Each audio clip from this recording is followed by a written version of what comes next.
going to go ahead and get started. We have so much to share with all of you today.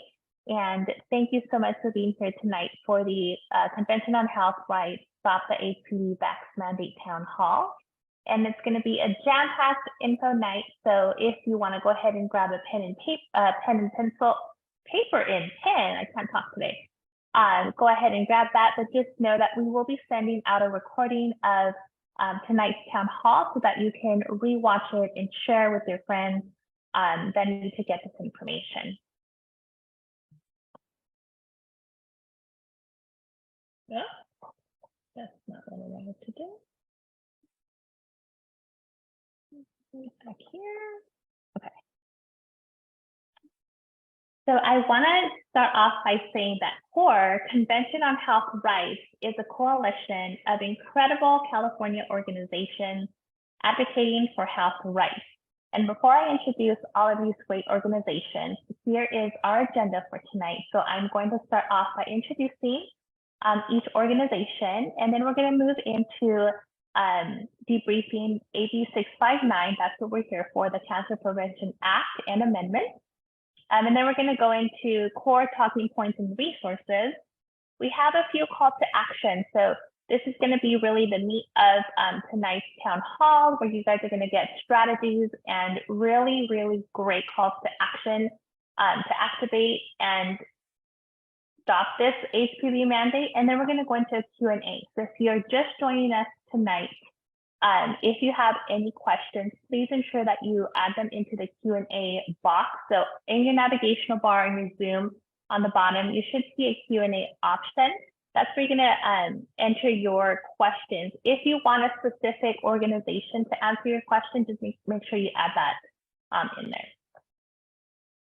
I'm going to start with a Voice for Choice Advocacy. A Voice for Choice Advocacy is a professional grassroots-based organization that educates, advocates, and empowers people to be fully informed about their health rights with respect to informed choice, transparency, and privacy, including the composition, quality, short and long-term health effects of all products that go into people's bodies, such as food, water, air, pharmaceuticals, and cosmetics.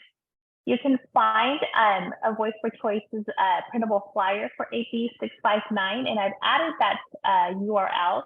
So if that's something that you are interested in looking up, you can go ahead and enter that URL and it'll take you to the fact sheet. I'm gonna go ahead and introduce California Health Coalition Advocacy.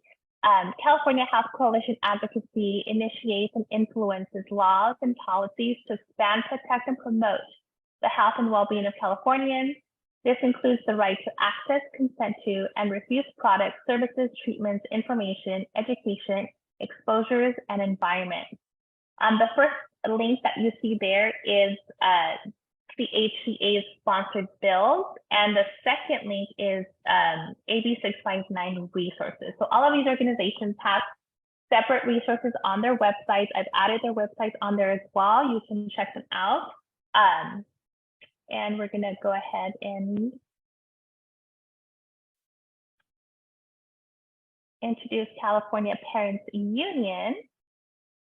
This is your union. It's time parents, grandparents, and guardians to have a real seat at the table and their voices to be heard.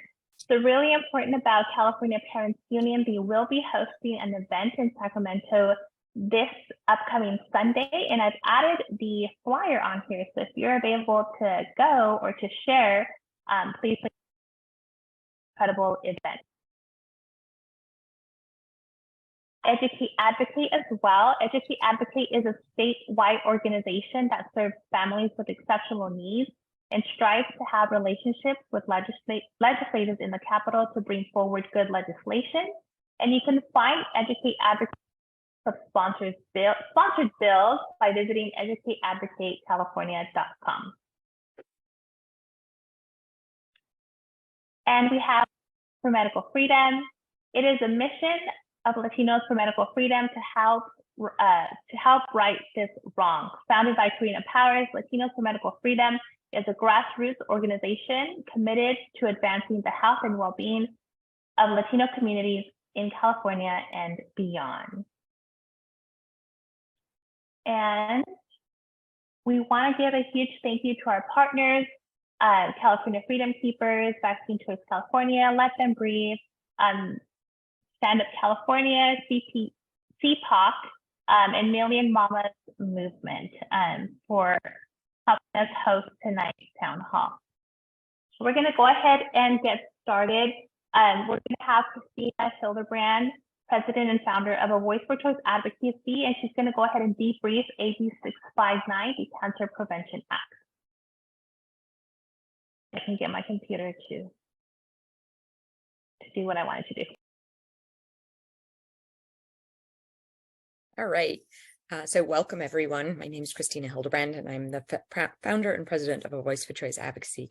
I wanted to sort of give an overview of the AB 659, the Cancer Prevention Act, and what exactly it is. So it was introduced by Assemblymember Aguiar-Curry in February, and it is a bill that has two parts now. The first part of it is a requirement for 8th through 12th graders to get vaccinated with the HPV vaccine in order to go to school. And there is no personal belief exemption currently in the bill. There is no religious exemption in the bill. There is a medical exemption in the bill, but as we learned in 2019 or saw in 2019, that medical exemption got very, very strict, and it only relies on the CDC's contraindications and precautions, which for this vaccine is you have to have had a severe anaphylactic reaction to the first dose of the HPV vaccine, or there is, if you have an allergy to yeast, because it is made with yeast, then you can get a medical exemption. But basically, medical exemptions are also non-existent. The second part of the bill that was amended in February was to add a bill that Assemblymember Aguiar-Curry had last year that went through the entire legislative process and ended up with the governor vetoing it. And that part of the bill basically adds pap smears and HPV vaccine to be covered by certain insurances that don't have it covered at the moment.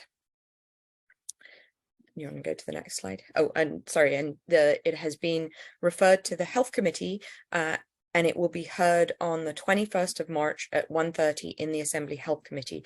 We were hoping that it would be heard in the Education Committee as well, but the Rules Committee did not refer it to the Education Committee. And while we and our other core member organizations have been trying to get it to go to the Health Committee, to the Education Committee as well as the Health Committee, it does not seem to be that the Education Committee wants the bill in their committee, or that the Rules Committee does not think that that is the right place for it. We will continue trying to do that, but at the moment it is just going to be heard in the Assembly Health Committee. I wanted to talk a little bit about amendments and what are amendments. So as I mentioned, this bill has already been amended. When a bill goes through the legislative process, in order to make any changes to the bill, you have to what's called amend the bill. And the question is, are all amendments bad? So they aren't. They can be bad amendments and they can be good amendments. Basically, it is the author changing the bill along the course of the legislative process. In this case, we started off with just an HPV vaccine school mandate bill, and that we feel would have been easier to fight and to get rid of completely than as it is now, because this secondary insurance part is really something that people aren't against, and the legislature has already shown that they would push that all the way through to the end to the governor's desk. And so what we need to do now is we need to get this bill amended so that the HPV vaccine mandate is taken out. And the only way to do that is to amend the bill. It is unlikely that this bill, as I said, gets killed completely or dies because of that new section in there. So we do want amendments to this bill. We want the amendments that the full sort of first section of the bill is taken out. So I think that's you can go on to the next page, Karen.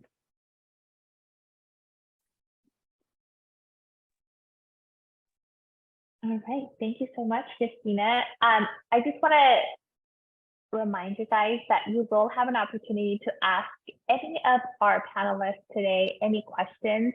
Please ensure that you use the Q&A box in your Zoom navigational bar. And Christina, Valerie, all the core organizations will be sending out a recording of tonight's town hall to you. So if you do want to take notes, feel free, but don't feel rushed. It's a lot of information and a lot of great information that you will be able to listen to again and to share through the recording. And now I'm going to introduce Valerie, who is the president of CHCA, and she will be talking about the core talking points. Thank you, Karen. Yeah, so core organizations have worked really hard over the past couple of weeks, and we've developed a document that we're calling California Organizations Raise Serious Concerns about AB 659 Cancer Prevention Act. So we've reached out to other states that have killed HPV mandate bills to see what worked for them. We've researched statistics in California. We've read journal articles and studies. We've listened and watched what others are bringing to the table. And we believe that what we have is we've sharpened it down to the three most impactful categories of talking points that we think will most resonate with the Democratic legislators. A quick note before I give an overview of the talking points. This bill, as Christina said, is being heard in the Health Committee. But at the same time, we're not really advising people to focus on the science related to the safety of vaccines, because there are so many studies out there that if you just go to Google, you'll find showing that the HPV vaccine is safe and effective. And based on prior experience working at the Capitol, the organizations agree that we're just not going to win the science argument. On the other hand, if you have a personal story of an HPV vaccine injury, please feel free to share that with your legislator. So the first category is negative impact on public and private schools. So obviously, there's about 30% of teens in California have not received the HPV vaccine, which means there's great potential for negative impact on school enrollment. So school budgets would be significantly impacted by the loss of more students. So that would affect the enrollment and the ADA losses. There's also going to be increased administration costs because this bill is creating a new 8th grade vaccine checkpoint, which currently does not exist. So, and then finally, under this category, there's mental health concerns. So we know that through the pandemic, it became widely recognized that school closures contributed to or exacerbated declining mental health and emotional well-being. And for those students that remain unvaccinated for HPV, they're going to be denied access to in-person education, which could contribute to more mental health problems. Moving on to the next category, the discrimination piece. So for students that remain unvaccinated, they would be discriminated against based on their medical status of not being vaccinated. Some parents have strongly held religious beliefs that prevent them from vaccinating their children for HPV, and this bill would discriminate against those that hold such beliefs. And finally, exemptions. So California would become the only state with an HPV vaccine requirement that offers no opt-out for religious or conscientious beliefs.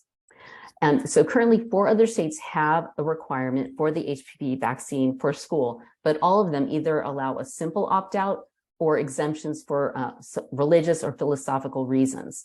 And as Christina already mentioned, of course, you can't get a medical exemption right now in California, so that's not available. So it's important to point all those things out, as education is really important to Democrat legislators. And then finally, the talking point of informed consent. So every medical intervention comes with known and unknown risks. Medical decisions are best made by an individual and their healthcare practitioner, where they can weigh the benefits and risks together. So when we don't have consent, what we have is coercion, and the state should not be overriding the medical decisions of parents and teens. AB 659 would result in the coercion of teens and their parents to make them go against their own medical decisions in order to attend school. And finally, information. So there's been, over the past several years, there's been a growing parental concern actually about the safety of HPV vaccines. So instead of requiring and mandating this vaccine, which might make it parents even more suspicious and hesitant, what parents need is more information. Briefly, I just want to mention also some other things that we do highlight. They're not our main talking points, but we do mention in our document that the HPV is a sexually transmitted infection and not spread through casual contact in the school setting. Teens already have access to HPV vaccines under current law, and then dozens of lawsuits have been filed by vaccine recipients against Merck in relation to the Gardasil vaccine. So next we just want to highlight, so I want to make sure that you understand that we're going to have this document is going to be posted on the COHR website, conventiononhealthrights.org, along with lots of other resources, including a toolkit, which we're going to try to keep updated with current calls to action. I think that's it. Thank you so much, Valerie. And again, so much great information. We just want to reassure you that we will be sending out a recording. We will gather all of the links for you. You will see that conventiononhealthrights.org is written on every single slide. That's going to be the main website you're going to want to go to access AB 659 Cancer Prevention Act Toolkit. So thank you so much, Valerie. And now we're going to move on to the calls to action. So now we've talked about what AB 659 is. We've talked about the amendments. We've equipped you with some great, a great document that you can pull talking points and resources. Now we're going to go ahead and move into the calls to action. So how are we really going to take action on this bill? And the first one is meeting with your assembly member in distress. This one's really important. I just met with my legislator's office, and they were so happy to see me. It was such a great time, and I never thought I would say this, but they're happy to talk to you, to meet with you. And the first step is to find your assembly member. So if you do not know who your assembly member is, you're going to want to go to findyourrep.legislator.ca.gov. And all you're going to do is type in your address, and it's going to auto-populate who your state assembly member is and who your state senator is. From there, you're going to want to contact their district office. You're going to, so let me go back really quick. When you go on Find Your Rep, when your assembly member comes up, you can actually click on their name, and it's going to take you directly to their website. And all the way on the bottom, you're going to find their contact information. You're going to want to call their district office, let them know that you're a constituent, let them know why you want to meet, and then they're going to go ahead and give you their next steps to get that meeting with either the legislators, the assembly member, or their staff. You're going to want to go ahead and prepare for your meeting on that website. So that website is going to be your main resource to learn everything about your assembly member or your senator. You're going to want to read their bio. What is it that they are passionate about that you can relate to, right? You want to ensure that we're building those relationships, not only to oppose, but also to build a relationship on things that we can talk about, discuss, what we have in common. And then to prepare also for your meetings, you're going to want to have a fact sheet. And COHR has created this document that you can pull resources to create your fact sheet that you can give to your assembly member or senator. And two quick reasons why you should meet in district. The first one is your impact. So I already said this, they want to hear from you. Yesterday, my assembly member's office, they were just so happy to see me that I took the time to come in. I brought them cookies just because that's who I am. You don't have to bring them cookies, but you want to leave them on a great note. And I think that's very important. And also learn about bills that you can support that your legislator is authoring. And the second one is report. Get to know the staff. They're the gatekeepers to the legislator. Get to know your legislator. Really important to note that many legislators are hosting meet and greets in district, or they're having coffee meet and greets. A great tool that I've heard these incredible ladies always say is sign up for their newsletter. Go on their website, sign up for their newsletter, stay on top of where they're going, where they're showing up, and just show up and be that smile that brightens up their day, and let them know how these bills, specifically AB 659, will affect yourself, your community, and and all of these great talking points. So that's going to be my wrap up for meeting with your assembly member in district. And we'll go ahead and move on to the call to action. This is a really big one, submitting your letters of opposition. And I'm going to hand it off to Kasia, the Legislative Director for California Parents Union. Good evening, everyone. My name is Kasia Williams, and I'm the Legislative Director for California Parents Union. I'm also a mom, school librarian, so advocating for parents, going to Sacramento, getting involved in the legislative process is my true passion. And I'm very happy that I can show you today how you can get involved in the legislative process by submitting a letter in the letter position portal. It's very simple to access in your search engine. You just need to put position letter portal. The full name is California Legislative Position Letter Portal. It is very simple to make an account. All you need is your email address and a password you create. Once you do that, you will be ready to go. You can create an account as an individual. And if you represent an organization, you will be also able to submit a letter on behalf of your organization. So just make sure tonight, tomorrow, this week, you make yourself an account. Once you have that, you need to figure out what you're gonna write in your letter. You've heard already today great talking points about AB 659 that you can access through the email you'll get about all the resources we're providing tonight. So you need some great talking points. And if you're submitting a letter as an individual, you really don't need to write very much. It can be just few sentences. I usually write my letter in a Word document and then save it as PDF, as I found it easier to keep track of and submit in the portal. So have your talking points and then start very simple. Dear Assembly Health Committee members, I am writing in opposition to Assembly Bill 659. It's very important that you state in your letter that you oppose AB 659. Later on, when you find bills you would like to support, make sure you write, I am writing in support of so-and-so bill. But tonight we're focusing on AB 659, and it's important you write your opposition letter. If you are, and then at the end you can write, please vote no on AB 659, sincerely, your name. So that's very simple.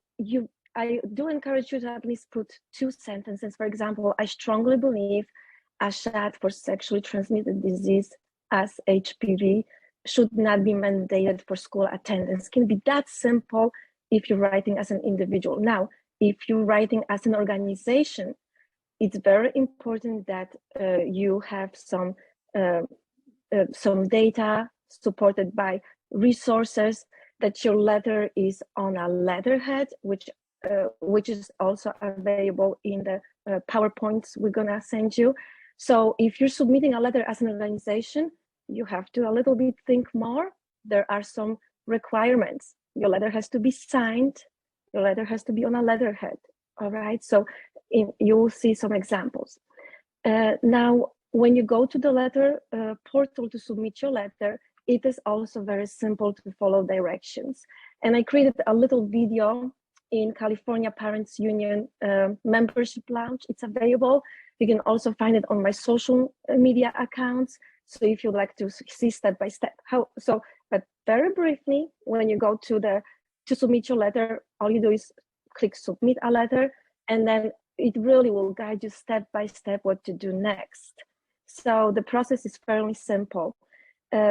Now, the one important part is that when you get to the part where you are about to submit a letter, you need to click on the stance oppose, write a title, for example, I oppose AB 659, and then you upload your letter, you review it, submit, done. That way you can get involved in the legislative process because the letters submitted are being included in the bill analysis. So March 21st, we're hearing the bill might be heard. So the night before, usually you can already access the bill analysis organizations in support of the bill, and in the opposition to the bill will be listed on that bill analysis. And also individual letters will be tallied. So if, for example, 5,000 individuals submit a letter in opposition, that's quite impactful, even more. So if you submit your letter in time, which looks like you have lots of time, those letters will be tallied, and it does make a big difference, and it kind of helps you to get involved, even though you live far away from Sacramento. And so when you will be looking at the ways how to be involved that you receive in our presentation, you will see examples of how you should write a letter as an organization. And as I mentioned, if you're writing as an individual, don't worry too much. Just use few of our talking points, make a few nice sentences, make sure you write I oppose, please vote no, and that's it. One more thing I wanted to mention, if you are writing as an organization, you also have a few other options, because you can click I oppose unless amended. So you have that option. As an individual, you only have an option oppose or support, which makes it easier. I hope this helps you. Thank you. Go to California Parents Union for any more questions. Thank you so much. Your is like first, so you for that you haven't. Karen, you're breaking up. Oh.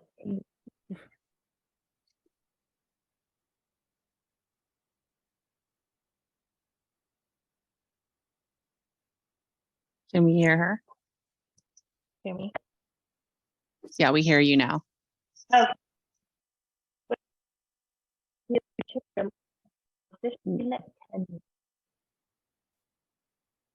It's still breaking up, Go but ahead, Karina. we'll go ahead and start. So thank you all for joining us tonight. It's just the first step to getting empowered and activated. My name is Karina Powers. I'm the founder of Latinos for Medical Freedom, and I run a very, very grassroots organization where our mission is to inform, empower, and activate our communities. Many ask me, how do you get this group to show up? Here's how, and it's actually easier than we think. When I say grassroots, I mean it. I take it personal and literally. I build personal relationships within my community and get to know it inside and out. It makes it easier to engage when I hold meetings or calls to action. I strongly believe in organizing in numbers when there are more people fighting. And when I say fighting, I mean writing emails, holding meetings, attending meetings, making calls, and so on. This way, we're able to make more of an impact and truly have our voices heard. Now, how to find those people, right? That's like the biggest question that we all ask ourselves. There is lack of engagement because people don't know how or where to even begin. And it could be very intimidating to even get started with. I find the value in spending the time within my very own community. Remember, an informed individual will be confidently empowered to get activated. Many of you may or may not have heard of the term find your tribe. Social media has become the perfect platform for us to engage with local groups. We have platforms such as Instagram, Facebook, and my favorite, Nextdoor app. You get to find your neighbors and really get to know them on a more personal level. As many local groups are, I like to join as many local groups as possible. And once I'm accepted in those groups, I like to introduce myself. And I just do a very brief introduction. I don't go further on. I just say who I am, where I'm at, and I'm here for everybody. From there on, I like to screen through conversations where people are expressing their concerns, problems, or any issues that are in alignment with me. And I'll occasionally engage by privately messaging them. For example, in recent conversations, there are many parents concerned with school issues. I like to follow the thread and privately message the group, and then eventually organize a Zoom or a meeting. At the beginning, you will have a small group. Once you set up a regular meeting, they will invite others to that meeting that are having those same concerns as they are. Then you create a group, whether it be via text or on the social media platform in which you engaged in, so that you may be able to have direct contact with them. So now that you have found your tribe, it's time to inform them.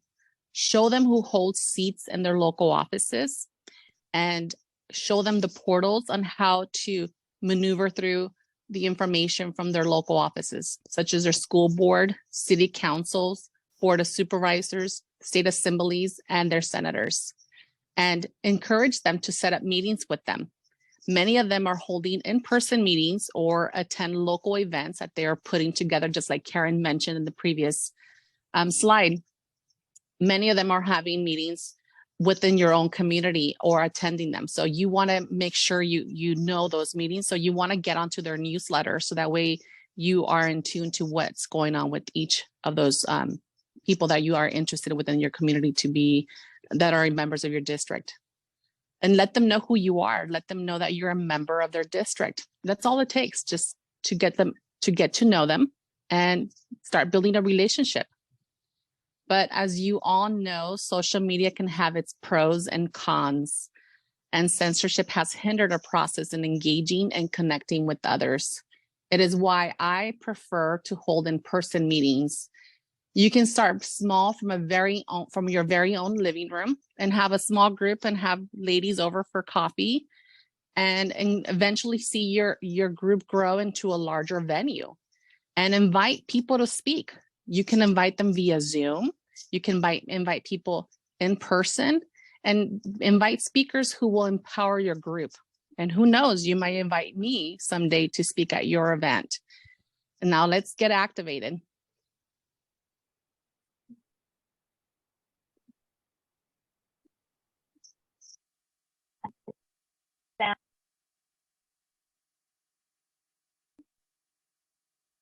Hi there. I think that was a great segue into what I'm going to be speaking about right now.